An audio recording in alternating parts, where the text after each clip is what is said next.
ସକାଳୁ କହିଲା ଝିଅ ମାରେ ବୋହୂକୁ ଡାକୁଛି କହିଲା ଦାସ ଝିଅ ସକାଳୁ ଟିକେ ନାଲି ଚା କରନ୍ତୁନି ଶୀତ ଦିନଟା ନାଲି ଚା କରନ୍ତୁନି ଗୁରୁବାର ଦିନ ସକାଳୁ ଲିପା ପୋଛା କରି ଏ ମା ବୋହୂଟା ମାରେ ଏ ମା କଣ ଘର କଥା ହଉଛନ୍ତି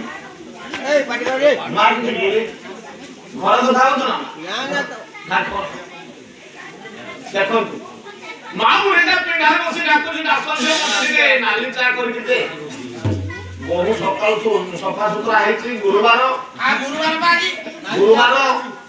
ଭଲ ଶୁକ୍ଳ ଶାଢୀ ପିନ୍ଧିଛି ସୁନ୍ଦରିଆ ଶାଢୀ ପିନ୍ଧିଛି ମୁହଁ ଲିପଷ୍ଟିକରେ ରଙ୍ଗେଇଛି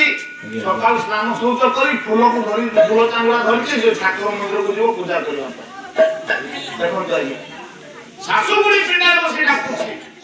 ନିଚକ ସତ କଥା ପାଲା ଗାଇବାକୁ ଯିବା ବେଳେ ଆମମାନେ ପାଲା ବାଲା ଗୁଡାକ ସକାଳୁ ଯାଉଛି ଶୌଚ କରିବା ପାଇଁ